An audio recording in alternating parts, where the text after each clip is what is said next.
سر کے علاوہ نا، یہ جو فرحان ایاز بچہ ہے جو 13-14 سال کا ہے، سر کے علاوہ، اس کا جو سر تھا، اس کے علاوہ اس کے جسم کا کوئی حصہ محفوظ نہیں جس کے اوپر اس جانور نما معلم نے، جو قرآن اور دین کے نام سے مولوی بنا بیٹھا ہے، بدبخت لانتی، اس نے اتنا تشدد کیا اس بچے کے اوپر، اتنا تشدد کیا کہ سر کے علاوہ کوئی اس کا حصہ محفوظ نہیں تھا۔ لعنت ایسے لوگوں پہ جو دین کے نام پر یہ سب کچھ کرتے ہیں۔ بہرحال، اور یہ بچہ جب اس سے پہلے گھر گیا تو اس کے جو اہل خانہ ہے، اس کا باپ سعودی عرب میں ہوتا ہے، وہاں روزی روٹی کمانے کے لیے، تو اس کا دادا ہے، اسے اردو زبان نہیں آتی، تو اس نے اپنے دادا کو، اپنے اہل خانہ کو، اس سے پہلے جب وہ گھر گیا چھٹی پہ تو بتانے کی کوشش کی کہ ہمارے مدرسے میں مار پیٹ ہوتی ہے، جنسی تشدد ہوتا ہے، لیکن انہیں سمجھ نہیں آئی۔ ان کا نہیں، ایسے ہی ہوتا ہے، رواج ہے، ایسی کوئی بات نہیں، آپ کو غلط فہمی ہے۔ یہ بچہ اب 4-5 دن کی چھٹی کے بعد جب واپس آیا، تاخیر سے آیا، تو تب مولوی نے دھر لیا، وہ مار پیٹ کی کہ میں آپ کو بتا نہیں سکتا۔ اس میں اس بچے کو پھر جب بالکل ہی یہ بے ہوش ہو گیا، ہلنے سے قاصر ہو گیا، پھر اسے خواجہ خیل اسپتال لے کے جایا گیا، وہاں معلوم ہوا کہ جہاں بھاگ ہو چکا ہے۔ اس کی تصویریں بھی آپ دیکھ رہے ہیں، میں وہ تصویریں جان بوجھ کے نشر نہیں کر سکتا، معذرت چاہتا ہوں۔ بے رحمانہ تشدد تھا جس کے بعد یہ بچہ موت کی بھینٹ چڑھا۔ ایک ہم جماعت اس کا جو صدمے میں تھا، اس نے بتایا کہ بچہ چونکہ غیر حاضر تھا، کچھ عرصے بعد جب واپس آیا تو پھر اساتذہ نے اسے بہت مارا، اسے ایک کمرے میں لے جا کر مار پیٹ کی گئی، پھر مجھے پانی لانے کے لیے بلایا گیا، اس نے تھوڑا سا پانی پیا اور اپنا سر میری گود میں رکھ دیا اور پھر وہ خاموش ہو گیا۔ چند گھونٹ پانی پیے مار کھانے کے بعد، اور اس کے بعد اس کی روح پرواز کر گئی۔ تشدد مزید وہ بچہ سہ نہیں سکا، 13-14 سال کا، اور وہ جاں بحق ہو گیا۔ جب اسے اسپتال لے کے جایا گیا تو بتایا گیا کہ ہی از ڈیڈ۔ یہ ڈی پی او جو ہے سوات کا، معین فیاض، اس نے بھی بتایا کہ تینوں ملزمان کو گرفتار کر لیا ہے، 2 کی گرفتاری کے لیے کارروائی جاری ہے۔ ایک اس کا مولوی کا صاحبزادہ ہے، عمر اور احسان اور عبداللہ، یہ 3 مرکزی ملزم ہیں۔ دوسری ایف آئی آر میں مزید 9 افراد کو نامزد کیا گیا ہے جن کی گرفتاری کے لیے وہاں پہ کام جاری ہے۔ 250 سے 300 بچہ اس چالیار نامی مدرسے میں پڑھتا تھا۔ واقعہ رپورٹ ہوا ہے تو پھر پتہ چلا ہوا کیا ہے۔ اچھا، اس میں جو بچوں کے معاملات ہیں، اس میں جو اس بچے کا چچا تھا، اس نے بتایا کہ جب یہ گھر پر تھا تو مدرسے جانے سے ڈرتا تھا، ڈر لگتا تھا اسے، اور واپس نہیں جانا چاہتا تھا۔ میں اسے خود مدرسے لے کے گیا، اساتذہ کے حوالے کیا، اور واپس آیا اور اسی شام استاد کا فون آیا کہ میرا بھتیجا بیت الخلاء میں گر کر فوت ہو گیا۔ یہ لعنتی انسان اس کے چچا کو کیا بتا رہے ہیں، بدبخت، کہ آپ کا بچہ واش روم گیا، گرا اور جاں بحق ہو گیا۔ حالانکہ خبر کیا ہے، اسے مارا گیا ہے، تشدد کیا گیا ہے۔ وہ ویڈیو سب کے سامنے نظر آ رہا ہے کہ اس کا پورا جو کمر ہے وہ چھلنی ہے مار پیٹ سے۔ ان درندوں سے اپنے بچوں کو بچائیں، ان مذہب کے بیوپاریوں کو ننگا کریں، ان کی حقیقت عوام تک پہنچائیں کہ یہ 13-14 سال بچوں کے ساتھ جنسی اور جسمانی تشدد کرتے ہیں۔ یہ میں آپ کو ایک رپورٹ بتاؤں، 2024 کی ایک رپورٹ ہے، پاکستان میں 7608 بچوں پر جنسی اور جسمانی تشدد کے واقعہ رپورٹ ہوئے۔ یومیہ یہ 21 بچے ہیں جو تشدد کا نشانہ بنتے ہیں۔ یہ صرف پاکستان کی 2024 کی بات میں کر رہا ہوں، اور پھر مدارس میں تشدد کی اگر میں نے بات کی نا، اس کی رپورٹ بھی پاکستان میں موجود ہے، تو یہ مولوی صاحبان نے میرے پیچھے پڑ جانا ہے کہ یہ جو مدارس ہیں اور جو مدرسے ہیں ان کی بدنامی کا باعث بن رہا ہے اجمل جامی۔ تو میں صرف یہ کہانی آپ کو بیان کر کے اجازت چاہتا ہوں آپ سے، اس موضوع کو میں مزید چھیڑوں گا، میں اپڈیٹ کروں گا، پیچھا کریں گے ان لوگوں کا جنہوں نے ان بچوں کو وہاں پہ جینا ان کا حرام کیا ہوا ہے۔ آگے چلتے ہیں۔ یہ 9 مئی کیس ہے، اپوزیشن کے جو پنجاب اسمبلی میں لیڈر ہیں ملک احمد خان بچر صاحب، سینٹ کا انتخاب ہو گیا، مراد سے سینٹر تو بن گئے لیکن حلف لینے نہیں آئیں گے تو وہ سیٹ ایمپٹی رہے گی۔ اس میں یہ ثابت کرنا تھا کہ خان صاحب نے جس کو ٹکٹ دی وہ بن گیا۔ مرزا افریدی، میں نے آپ کو کہا تھا مرزا افریدی کے لیے علی امین گنڈا پور صاحب لاہور آئے ہیں، جب میں نے وہ وی لاگ کیے تو پی ٹی اے کے چاہنے والوں نے مجھے گالیاں دیں کہ آپ غلط خبر دے رہے ہیں، خرم ذیشان کو ٹکٹ ملے گی۔ خرم ذیشان دستبردار نہیں ہوئے، لیکن خرم ذیشان کو اسمبلی میں ایک ووٹ بھی نہیں پڑا، حالانکہ اس بندے نے ڈٹ کے بتایا کہ اصول کے اوپر، نظریات کے اوپر بندہ کھڑا رہ سکتا ہے۔ مرزا افریدی کی میں نے خبر دی تھی آپ کو، وہی ہوا، وہ منتخب ہوئے، سینٹر بن گئے ہیں۔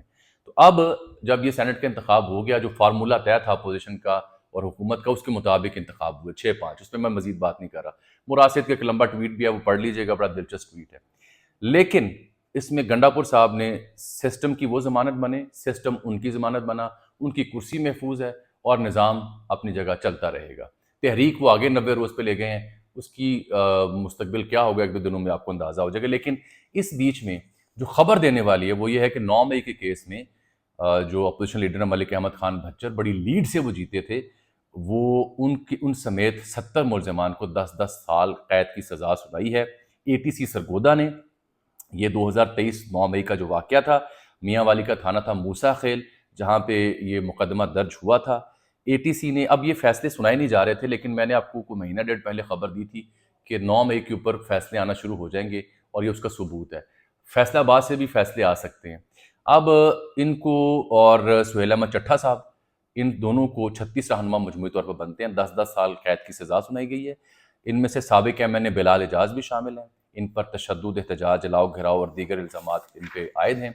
یہ 21 دسمبر 2024 کو جو ملٹری کورٹ تھی اس نے سانحہ 9 مئی کے کیس میں 25 مجرموں کو 10 سال کی قید سنائی تھی، اور بعد ازاں پھر 26 دسمبر 2024 کو فوجی عدالت نے ہی سانحہ 9 مئی میں حسان نیازی جو خان صاحب کے بھانجے ہیں ان سمیت 10 ملزمان کو 10 سال تک قید کی بامشقت قید سزا سنائی تھی. اب ملک صاحب نے تو بھچر صاحب نے اس کو لاہور ہائی کورٹ میں چیلنج کرنے کا فیصلہ کیا ہے. اٹ ول بی انٹرسٹنگ، کیونکہ ملک بھچر صاحب ہوں یا دیگر ہوں، وہ کہتے ہیں جی CCTV سے لے کے جو باقی شواہد ہیں وہ پبلک کیے جائیں، بتایا جائے کہ ہم کیسے اس میں ملوث ہیں. سزا دینے والوں کو یہ چاہیے کہ اگر ایویڈنس ہے تو منظر عام پر لے کے آئیں، بتایا جائے کیسے کون رہنما کس معاملے میں ملوث ہے. اس میں جو خبر میں نے آج آپ کو دینی ہے وہ عمران خان صاحب کے حوالے سے یہ ہے کہ یہ کہانیاں آپ نے ماضی میں سنی ہوں گی کہ انہیں بنی گالہ یا پشاور منتقل کیا جا سکتا ہے. وہ ابتدائی کہانیاں تھیں، ان پر عمل درآمد نہیں ہو سکا، ان کو یقینی نہیں بنایا جا سکا، معاملہ نہیں بن سکا تھا. اب خبر یہ ہے کہ اڈیالہ سے انہیں اسلام آباد میں ایک ماڈرن جیل بنائی جا رہی ہے، وفاقی جیل، جو کہ وزیر داخلہ محسن نقوی کے انڈر آئے گی، اسلام آباد کی ٹیریٹری کے اندر آئے گی. وہاں ذرا نئی جیل ہے تو وہاں منتقل کیا جا سکتا ہے، اور اس کی تصدیق سہیل وڑائے صاحب نے اپنے کالم میں بھی کی ہے. امریکہ کے ساتھ معاملات پر انہوں نے کالم لکھا ہے کہ جہاں US ایڈ بھی بحال پاکستان کی ہو گئی ہے، وہاں خان صاحب بنی اڈیالہ سے وہاں اسلام آباد کی جو ماڈرن وفاقی جیل ہے وہاں انہیں منتقل کیا جا سکتا ہے. لیکن اس کا مطلب ہرگز یہ نہیں ہے کہ ان کے ساتھ کوئی ڈیل ہو رہی ہے، نہ وہ ویلنگ ہے نہ یہ ویلنگ ہے. تحریک 90 روز پہ جا پہنچی، سینٹ الیکشن ہو چکے، 9 مئی کے اوپر سزاؤں کا سلسلہ بھی شروع ہو چکا ہے. آنے والے دن مجھے مزید ٹف دکھائی دے رہے ہیں. آپ آ جاتے ہیں بلوچستان کا واقعہ میں ذرا آپ سے ڈسکس کر لوں. دیکھیے میں 2-3 دن سے اس واقعے پہ نظر رکھی ہوئی ہے. مختلف جو ذرائع ہیں، مقامی صحافی ہیں، جو ذمہ داران ہیں، ان سے بات ہو رہی ہے. تو میں بار بار ایک ہی شے واضح کر رہا ہوں کہ رپورٹر یا صحافی کا کام ہے ایک واقعے کے اوپر معلومات آپ تک پہنچانا. فتویٰ میں نہیں دے سکتا کہ کون صحیح ہے کون غلط ہے، کیونکہ میں جج نہیں ہوں. تو خدا را مجھ سے آپ جج کا کام نہ لیں. مجھ سے آپ معلومات سن سکتے ہیں، وہ معلومات درست بھی ہو سکتی ہیں اور غلط بھی. لیکن جو میں نے معلومات ابھی تک دی ہیں بانو اور احسان کے معاملے کے اوپر، میں ان معلومات کے اوپر کھڑا ہوں اور میں سمجھتا ہوں کہ میری معلومات درست ہیں. آپ جب کیس آگے بڑھے گا اس میں بھی دیکھیں گے، اس کی تصدیق ہوتی رہے گی. FIR دیکھ لیجئے، حامد میر صاحب کے ٹویٹس دیکھ لیجئے، باقی ذمہ داروں کو جنہوں نے اس سٹوری کو کھنگالا ہے وہ بھی یہ بتا رہے ہیں کہ جو معلومات اس ناچیز نے دیں وہ درست تھیں. معلومات دینے کا مقصد ہرگز یہ نہیں ہے کہ میں کسی بھی قتل کی کوئی جواز فراہم کر رہا ہوں. عزت کے نام پر سیاہ کاری یا کاروکاری یا کسی کو قتل کرنا، میں اس کی حمایت نہیں کر سکتا. میں بار بار اس کی وضاحت کر رہا ہوں. اب خبر لے لیں مجھ سے. خبر یہ ہے کہ یہ بانو بی بی ہے، اس بیچاری نے نہ صرف سفر کیا بلکہ اس نے اپنے آپ کو پیش کیا کہ میری قربانی سے اگر یہ قبائل کی لڑائی اور ایک دوسرے کی جو پگ پہ داغ لگنے کا مسئلہ ہے وہ حل ہوتا ہے تو میں اپنی قربانی دینے کو تیار ہوں. اس کو احسان اللہ نے بلیک میل بھی کیا. جو شخص جو مارا گیا اس نے بلیک میل بھی کیا، کیونکہ جو تعلق مبینہ طور پر رہا اس کی پاداش میں یہ شخص بدبخت اس خاتون کو تنگ بھی کرتا رہا، بلیک میل بھی کرتا رہا، اس کے اہل خانہ کو. اور وہ بلیک میلنگ وجہ بنی کہ یہ قبیلہ اس معاملے کو لے کر جرگے کے پاس پہنچا. اور وہ ساتک زئی سردار جو پکڑا گیا ہے اس کی تصاویر اس کے سرفراز بگٹی کے ساتھ بھی ہیں، جام کمال صاحب کے ساتھ بھی ہیں، بلدی صاحب، جتنے بھی وزراء اعلیٰ رہے ہیں سب کے ساتھ، کیونکہ قبیلے کے بڑے ہیں، سب وزراء اعلیٰ کے ساتھ وہ ملتے رہے ہیں. اب یہ قبیلے کے سردار ایک دوسرے کو کیسے بچاتے ہیں یا کیسے سزا دلاتے ہیں، یہ اصل امتحان ہے سرفراز بگٹی کا.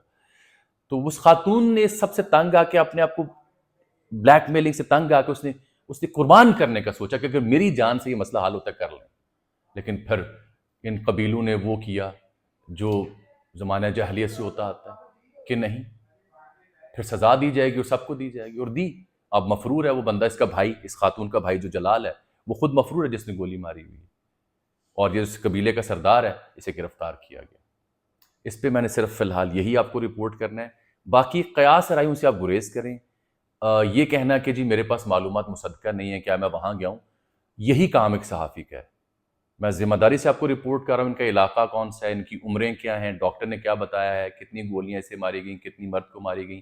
واقعہ 4 جون کا ہے، پولیس نے اور اسپیشل برانچ نے سی ایم سے اس واقعے کو چھپایا، یہ بھی فیکٹ ہے۔ جب پولیس گرفتار کرنے گئی تو پولیس والوں پہ پتھراؤ کیا گیا، یہ بھی فیکٹ ہے۔ تو جو واقعات ہوئے ہیں وہ میں رپورٹ کروں گا، اللہ بہتر جج ہے، یا پھر عدالت فیصلہ کرے گی، میں نے فیصلہ نہیں کرنا۔ جانے سے پہلے میں بتاؤں کہ بابو سر ٹاپ پر لینڈ سلائڈنگ ہوئی ہے، خوفناک ایمرجنسی، 5 افراد جہاں بھاگ ہوئے ہیں۔ خدا کے لیے میں ہاتھ جوڑ رہا ہوں اپنے بالخصوص پنجاب سے تعلق رکھنے والے ٹورسٹ جو ہمارے ہیں، یار بارشوں کا موسم ہے، کلائمیٹ چینج کی وجہ سے بیڑا غرق ہوا پڑا ہے، سیر و سیاحت کو کچھ دنوں کے لیے روک دیں، ہاتھ جوڑ کے کہہ رہے ہیں۔ یہ جو واقعہ پیش آیا ڈی ایچ اے میں، اسلام آباد میں، کرنل صاحب میں اپنی صاحبزادی کے ساتھ گاڑی میں نکلتے ہیں اور گاڑی بہہ جاتی ہے، یہ اطلاع ہے کہ نالے کے اوپر تھی، لیکن ٹی وی چینلز کو آپ دیکھیے، نجی housing society, D H A کا نام لکھنے تو موت پہن دی ہے، شرم آتی ہے ڈی ایچ اے کا نام لکھتے ہوئے۔ سوات کا واقعہ پیش آیا تو سب بتا رہے تھے کون سی جگہ کیسے نہیں ہے، تو ڈی ایچ اے کا نام لکھتے شرم آتی ہے؟ پورا بتائیں ہو کیا رہا ہے۔ اپیل صرف یہ ہے کہ یہ سیاحت کچھ عرصے کے لیے روکیں۔ پاکستان وہ ملک ہے جو کلائمیٹ چینج سے سب سے زیادہ متاثر ہو رہا ہے اور ہوگا، اور ہماری پلاننگ نہیں ہے۔ مجھے اجازت دیجیے، اللہ حافظ۔